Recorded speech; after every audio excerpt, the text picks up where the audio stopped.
Welcome to Shareholder Primacy from Free Float Media, a podcast about activist investing, securities law, and all the ways the financial and legal worlds intersect and collide in real life. Once again, Ann Lipton and I are here. Ann, of course, is a law professor at the University of Colorado who teaches and researches securities and business law. She holds up the legal end of the podcast. And that's Mike Levin, an activist investor who lives and works in Chicago. He covers the financial side of our podcast. Yes, Ann and I got together to talk about a really interesting subject, and then current events interfered. So we're going to do a little detour. We're going to do a little detour, and then we'll get to the main event. The main event is ESG and Anti-ESG Proposals. We'll describe that in a minute. But the current event had to do with our favorite poster child in corporate affairs and corporate governance and so forth at Tesla, who announced a new pay package today for Elon Musk. We're recording this on Monday, August 4th, a couple days before we're scheduled to post it. Yeah, so this is somewhat timely. As we were waking up. Yeah, as we were waking up. So I can describe, and why don't you describe sort of what the news was? Okay. Well, the news was that we remember where we left off was that he had gotten this pay package, which was designed in 2018, that would give him a certain amount of Tesla shares if he was able to increase Tesla's market capitalization. And the total amount that he would be given would be $56 billion. In today's share prices, it's worth almost double that. It's a lot more. But the Delaware Chancery Court, Chancellor McCormick, held after trial, violated fiduciary duties of Tesla's directors. So that's on hold right now. But it's on appeal. Right. That decision might be undone, which left the question, well, what do we do in the meantime? Partially because he needs a new pay package going forward, leaving that aside, he's continuing to work at Tesla. That's expired, a new pay package going forward. And we didn't know what they were going to do about the fact that this other pay package may or may not come back. Right. And we probably won't know for many months. At least, yeah. It's on appeal. What's going to happen with that? They haven't even scheduled an oral argument yet, but let's say within a year. Right. So potentially, realistically, at least a year from now, we will know the outcome of that 2018 grant. Yes. Let's just put this on the table. It is theoretically possible that the Delaware Supreme Court could remand for further proceedings, and we still won't know. So it will take even longer. Everybody wants this over. I just don't think that's likely. I think they're going to do a thumbs up or thumbs down. So today's news was what? Was that they decided, this is so hilarious. They decided that given the uncertainty of whether he's going to get that money back, they're going to use the 2019 employee compensation plan, which I will talk to you about in a second, to award him about a third of what he would otherwise have gotten under the 2018 I think it's about 95 million shares compared to about 303 million shares granted under the 2018 grant. Okay. Yeah, so it's about a third of it. It's worth about a little less than $30 billion today. And they're giving that to him, but it's contingent on losing the appeal in Tornetta. In other words, if they win the appeal and he has that 2018 grant restored, he doesn't get this. This goes away if that happens. This goes away if that happens. But what it's supposed to be, well, there are some timing issues, and you can imagine sort of weird scenarios where somehow that doesn't happen. But theoretically, if he gets his pay package back, this goes away. It's just there in the event that he doesn't get that pay package back, they'll at least give him about a third of it. And then separately, they announced that they will come up with a new comp package to compensate him going forward, and that one will be, voted on at the next shareholder meeting, which we talked about in November. All right, so this is designed to provide a part of what the 2018 $56 billion whatever grant was, and that part, of course, will go away if in whole the whole thing's restored. Yes. But there's also an intent to do more later. Yes, to compensate him for his because this is essentially to compensate him to reimburse him for his last 6 or 7 years of effort. To make up for that lost grant. But still, for his future work, they are designing another. There's still that committee. It was a committee of two, right? It wasn't it Denholm and Thomson Wells. Yeah, Wilson Thompson. Wilson Thompson. Yeah. Right. All right. So and I have a comment about this, but I think you had a thought I or two about what got granted here. Yeah, so this is borderline illegal. So, except that there's nothing you can do about it.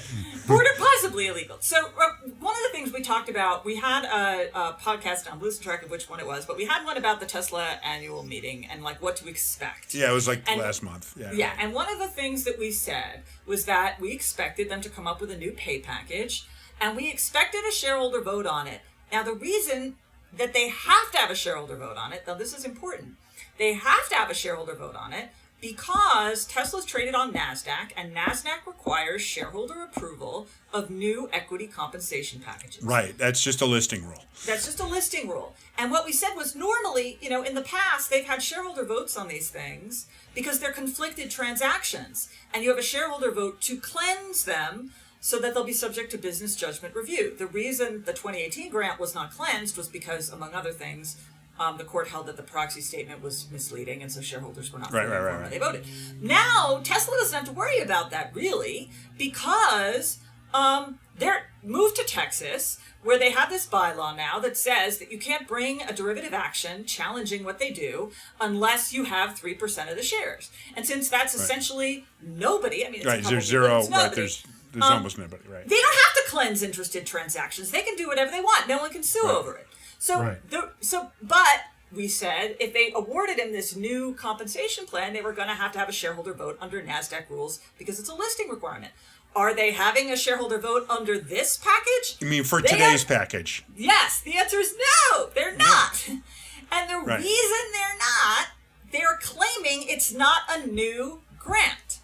They are claiming that, so what happened originally was they gave Musk this 2018 package. Then in 2019, they came up with a whole big equity incentive plan for all of their officers for like all and directors, executives, for employees, right? Exactly, right. And everybody, the shareholders voted on that, and they approved that. So in like 2019, there was a shareholder vote. This is before I was just a shareholder. Right. On the general equity comp plan. It explicitly said it didn't cover Musk because Musk was covered by the 2018 because he had already had the 2018 plan. So they approved this 2019. But so they put it to shareholders. Shareholders approved it by some probably large margin. Yes. But shareholders at the time, what they thought they were voting on was equity compensation for everybody besides Musk because they'd voted on that the year before. Exactly. Explicit. But now they are saying that this new award is under that old plan. And because it's under the old plan, it was already approved, so no shareholder vote needed. They do not need a shareholder vote. Okay. That's their claim. Now, so I'm a Tesla shareholder. Can I sue them over this? Probably you absolutely cannot. You absolutely can't sue under it because you don't hold 3% of Tesla. Right, okay. Now, so the only other entity that could possibly make a stink about this is NASDAQ. They could say, wait a minute, you didn't really have a shareholder vote on this they have an excuse. So the 2019, the actual language that shareholders voted on, it said, the board intends the 2018 CEO Performance Award to be the exclusive form of compensation for Mr. Musk until it is completed, expires, or otherwise terminates. So, so the board is going to claim that by inserting that language, because this is conditional on terminating the 2018 grant, they can now give Musk pay. But clearly shareholders did not think they were compensating Musk under this plan. And so you could definitely say that they are violating NASDAQ listing rules by not having a new vote for this new award. But the exchanges are notoriously lax about enforcing their rules, and shareholders don't have a private right of action under listing rules. So there's nothing anyone can do about it. The shareholders can't sue because you're not a 3% holder, and Tesla has a bylaw that Texas allows that says you have to hold 3%. And they're making a bet that NASDAQ isn't going to make a stink about it, and they're probably right because the exchange is NASDAQ. NASDAQ is bitter. NASDAQ, in fact, probably doesn't want to piss off Tesla too much. Yeah, sure, exactly. Exactly. So that's why I say it's borderline illegal, because I think this is not what shareholders intended when they voted on the 2019 package, but they're claiming that essentially that shareholders already approved it, so therefore they don't have to get a second shareholder vote. Now, they will have to get a shareholder vote for the new compensation plan going forward that they're going to put to shareholders at their new annual meeting. But at least this way, they kind of get a freebie of $30 billion without a shareholder vote. Right. If the Tornetta decision comes out against them. So you think whether or not this is someone will enforce the illegality you just laid out, that this violates some law? I think it violates the listing rules. The listing rules. Okay. Because cool. I don't think that shareholders understood that they were approving a compensation package for Musk. I have a different comment, and then we'll move on to something else, which is I'm not sure this is necessary. It's definitely not necessary. Oh, okay. Oh, you agree with me. All right, cool. Yes. So because and there was, and I would encourage people who care deeply to go read it. There were 2 or 3 documents that were released this morning. There was the 8K that kind of laid out the structure of this. It summarized a very extensive employment or grant agreement that I haven't read yet, and I probably should. And then there was the letter from the committee. And again, we said it was a committee of 2. It was Board Chair Denholm and another director, independent director, Thompson. The same one who approved when they did the ratification. Right. She's the one who was the committee of 1. Yeah, when they did the ratification vote. Who recommended that shareholders ratify last year the grant. Okay, so the 2 of them wrote this letter that is just great reading. Because they're really, giving big sloppy wet kisses to their boss. Yes. So really, they're his boss. About how important it is to retain him, and we really need the guy, and so on and so forth. And I think that's true. I think it is important that Tesla retain him, in part because no Tesla shareholder, present company included, wants this thing to go down to a ordinary auto company valuation. Yeah. That'll be bad for everybody. My point is that's especially bad for Elon Musk. Yes. That he will, if he were to go, his share, and this makes up, I've looked at the numbers, a third or a half or more of his wealth, and a lot of this is pledged. Mm-hmm. There's all sorts of financial disaster that befalls not just us but him if these shares decline precipitously that way. But I think the company and Musk are kind of tied together. Yeah. That there's absolutely no good reason for him. I mean, financially, there's all sorts of bad reasons for him to leave. And so there is no, other than he's demanding it. He says, I want, right now he's at about 13%, and he says he's comfortable. I don't really care how comfortable he is, but others do. He's comfortable with his share getting up to 20%. And he thinks that's going to be enough to kind of insulate him and the company from other shareholders. Okay? And my view is that does not concern the board, or should not concern the board one bit. That he ain't going nowhere.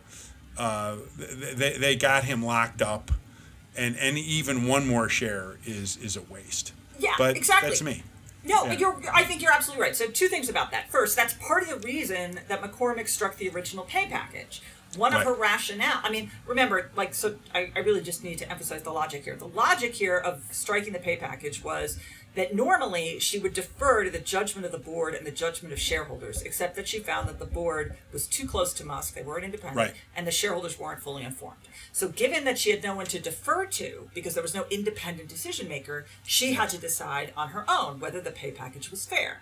The reason she concluded it wasn't, or one of the reasons, was because he wasn't going anywhere, and a big part of his wealth was tied up in the company. He wasn't necessary to incentivize him. Right. And that's still true. Now, one of the things about this shareholder letter is it's very cagey. It's being reported. There are these news headlines.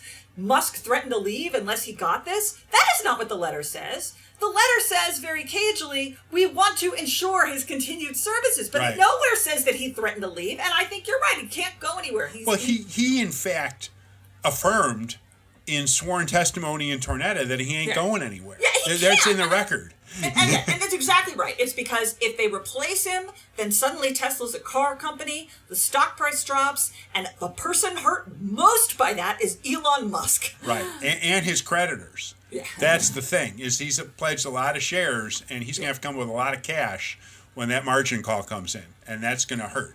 Yeah. So anyway, wow. So there won't. That was the impulsive thing that Right. was not the plan for today. No, and so importantly, our prediction that there would be a pay package to vote on at It's the still November, true. I think it's the 6th Yeah. meeting is possible. No. But Still true. Still true. Okay. They said they said may it. come up with something, but this may be enough to get Musk to stop complaining. It might be enough to To get the something board late, but it's not. But they said that they're also working on a new pay package. Yeah, I'm skeptical that they're going to meetings November. We talked about this. They're going to have to come out with a proxy pretty soon. Yeah, and then I think they're going to. It's going to be so like you still think they're going to? Yeah, they definitely will. This is to make up new for pay package. This on package okay. is to make up for the uncertainty about Tornetta, and then they'll have a Elon. Please keep some working mega for us. package that'll keep him around for the next. Because this one, I think keeps him around. I think he can't exercise it for 2 years, then he's got to keep the shares for 5 or something like that. Yeah, and they're waiting for the Tornetta decision, and if the Tornetta decision comes out his way, it all goes away. It's a little, cool. yeah. That's All right. basically it. Well, that was today's news.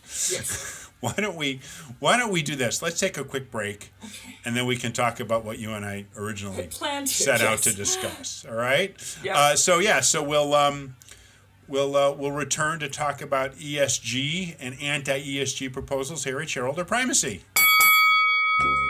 Shareholder Primacy is brought to you by FreeFlowAnalytics.com, the only free database of corporate directors, their influence, and their performance. If you own a stock or retirement plan, go to FreeFlowAnalytics.com and look up which of your elected directors are performing well and which aren't. Use your vote in the alternative democracy and get your data at FreeFlowAnalytics.com. Now, back to the show. Welcome back to Shareholder Primacy. I'm Ann Lipton here with Mike Levin, and we're going to talk about ESG and anti-ESG proposals. Now, Mike is of the view that they are not central to activist investing, and they aren't interesting from a securities law perspective. I do think that. I'm going to stop right there and say they are fascinating from a securities law perspective. Oh, really? Oh, okay. So much is written. So many professors have wasted so much ink on shareholder proposals. We love them. We love them. But from an activist perspective, what experience do you have with these? What do you do with them? Myself personally, minimal. I sponsored a bunch last year having to do with director say-on pay and so forth. Mm-hmm. But otherwise, I'm really just an observer. Okay. I'm interested in them. I think it sort of illustrates some interesting stuff that's going on in kind of corporate governance and so forth. And I respect some of what's happening here, but again, I don't think, as you accurately captured my view, that this stuff is completely central to the project of corporate governance and shareholder primacy and activist investing. And so along those lines, I occasionally post about this stuff. And I posted about the very interesting phenomenon, to me at least, of these anti-ESG proposals. It's kind of this funhouse mirror of proposals. So you did this Substack post that we were talking about anti-ESG, and it was on Columbia Law School Blue Sky blog. Yeah, right. Yeah, the Blue Sky blog picked it up. Yeah. I got a lot of calls about it. So this is about ESG versus anti-ESG. So let's start with what's an anti-ESG. So everyone knows the ESG proposal, but the anti-ESG proposal project is a little strange, at least to me. It's this kind of parallel universe that where a proponent, and we'll talk about the proponents in a minute, kind of ask shareholders, and these are all precatory proposals. There's no bylaw amendments. There's no director elections. This is just all resolutions that sort of express the sentiment and sense of a shareholder base.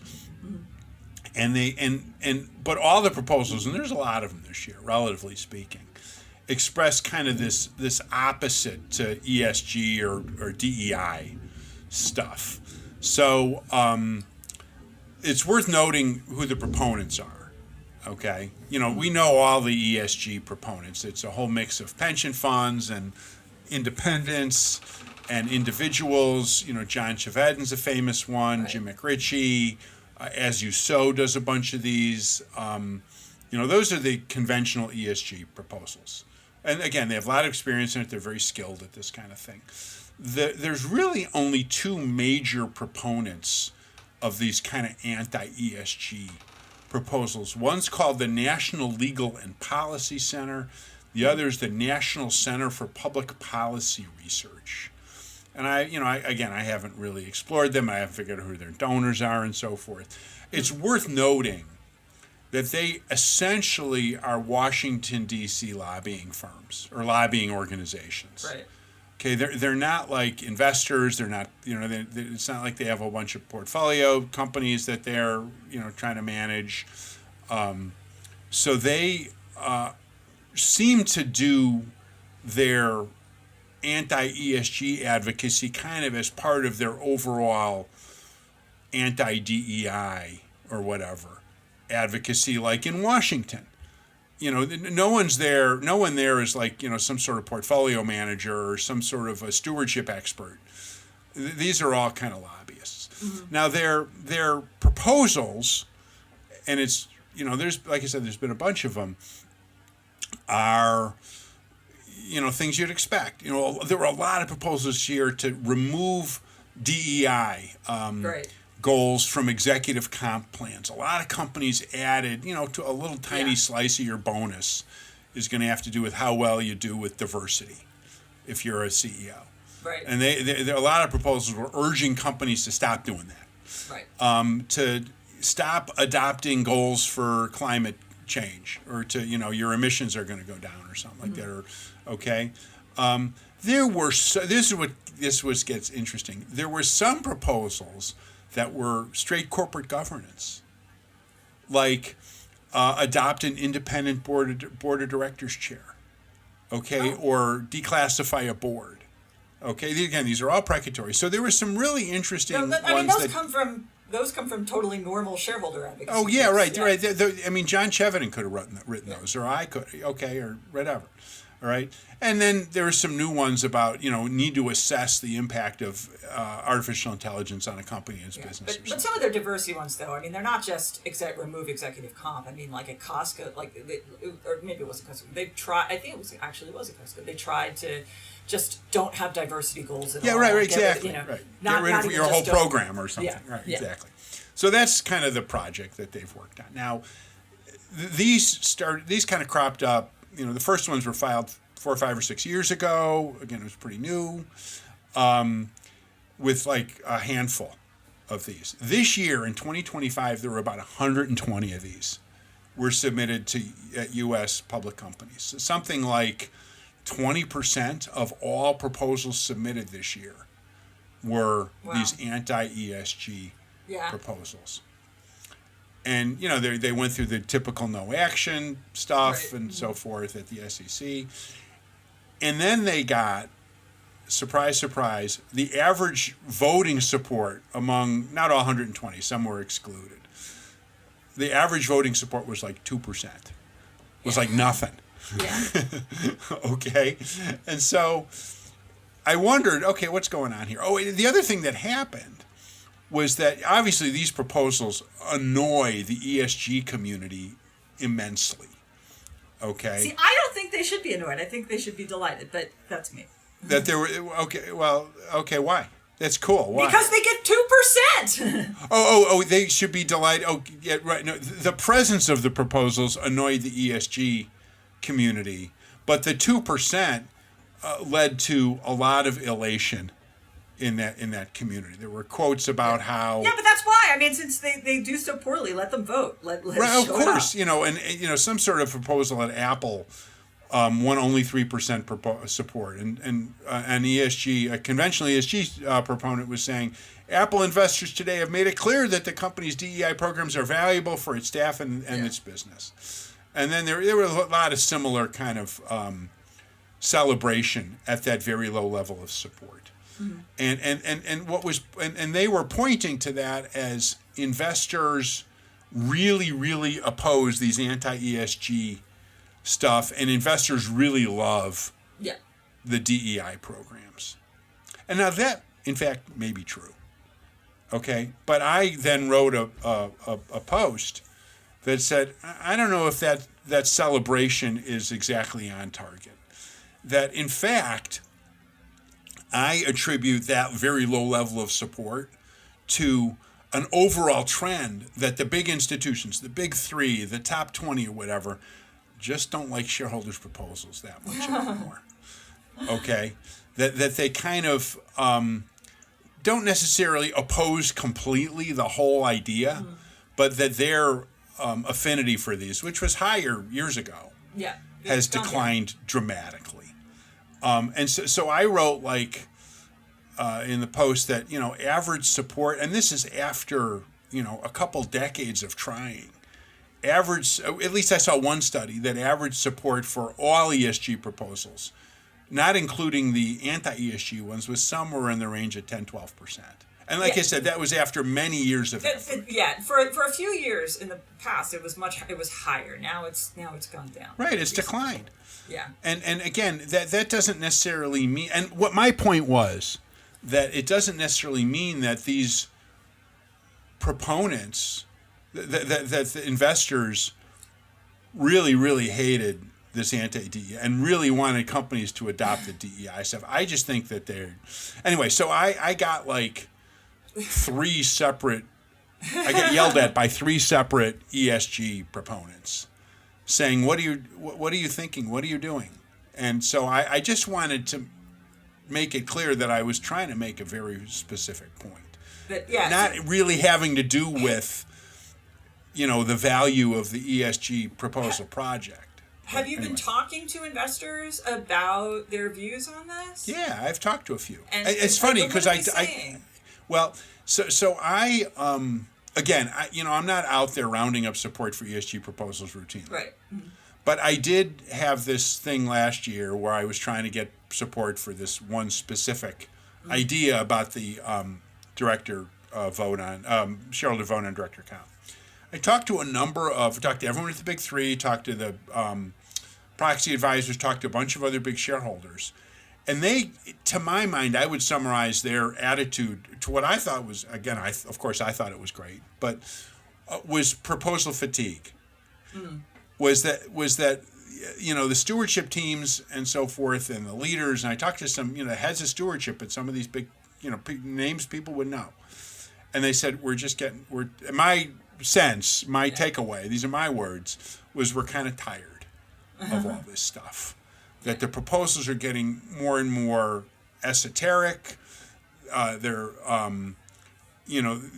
taking, they're going from a very low level of support to a minimal level of support to an increase. And so we're being asked to vote on this each year. Some of the core governance stuff, excepting mine, I guess, they were fine with. But a lot of the other E&S stuff, people were, again, getting a little tired of. And so I think that leaked over to a lot of this, anti-ESG or anti-DEI proposals they were seeing. So that was kind of my take after that, and reading a bunch of stuff and looking at quotes and so forth. Vanguard, Vanguard hasn't supported this stuff in a long time, and I know Vanguard's evidently got some sort of a reputation for this kind of thing. There have been other observers that have said, hey, I think there's this kind of proposal fatigue. So I was trying to make a very specific point there. Don't think that this is a big deal, that people really love, that the big institutions really love. They may love DEI. They may like it for their own shops or something like that, but that's not necessarily how to interpret this very low level support for the anti-ESG proposals. Yeah. Well, I think you're right. I think in general, and it's not just that they're tired. We're in a different political environment. Like right now, a court just sustained this multi-state complaint against BlackRock, Vanguard, and State Street, arguing that they conspired to reduce coal output by their climate change initiatives. We saw that American Airlines thing where American Airlines was found to breach fiduciary duties. We talked about this before. Breaches fiduciary duties to 401k holders because it included BlackRock funds in the plan and BlackRock was against climate change. Like these precatory proposals are putting the funds in a political crosshairs that they Right. like. They thought that this was like, especially the purgatory ones. I think a lot of them thought that this was like publicity. This is good public relations. It doesn't matter if it's precatory. They thought it was Right. like happy talk, and it was and it was fine to vote for it. But now they're in a situation where the Trump administration is treating support for DEI as the equivalent of violating employment discrimination law, employment discrimination. So I think. And so one of the things we've seen the big three do, this is BlackRock and Vanguard have done this anyway, is they're experimenting with pass-through voting. And so Sure. and I think it's more than an experiment. It's happening. Yeah, they're doing it. But they're doing it this weird way. It's not like you Right. can actually pick what to vote on. You have to pick a policy. But Right. basically, they just want this political hot potato off their plate. Right. And so this, opposing the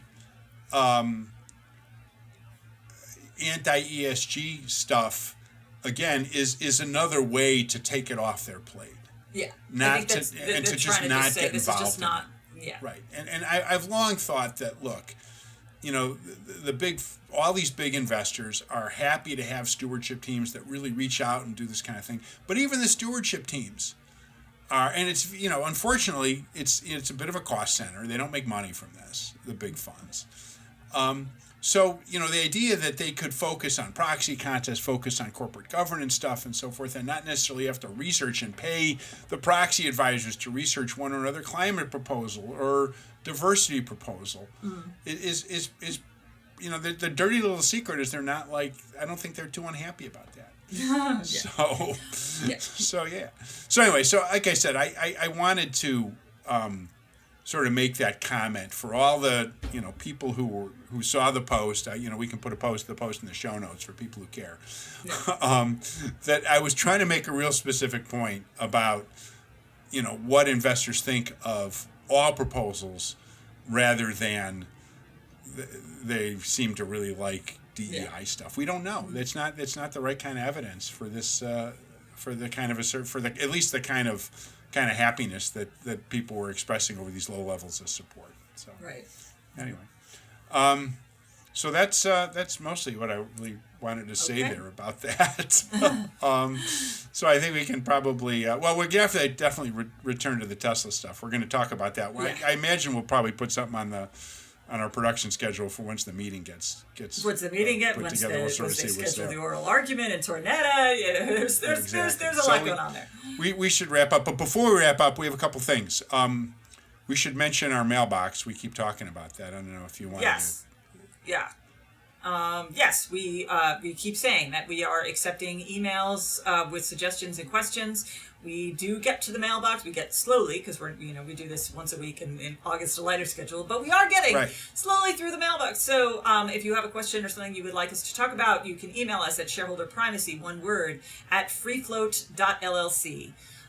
So yes, please send those emails. Right, and then a quick comment about our production schedule. I think, unless there's some emergency that comes up, this will be our last podcast for August.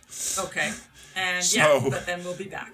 We will be back after Labor Day. I think I can't look at the schedule, but if you're so everyone should take a break. I'm going away for a couple weeks. Ann's going to kind of get ready to teach. Yeah. And so this is it for August, and we look forward to seeing everybody when we resume at the end of this month, beginning of next month. Right? Okay. All right. This is it.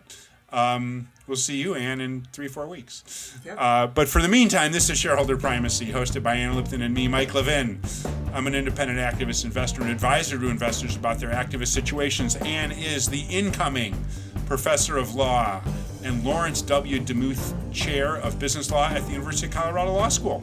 You can find me, Mike, at theactivistinvestor.com and Ann at new website, LawWeb, one word, LAWWEB, .colorado.edu. Once again, lawweb.colorado.edu. Our podcast is produced and distributed by Free Float Media. Thanks for listening. We'll talk again soon.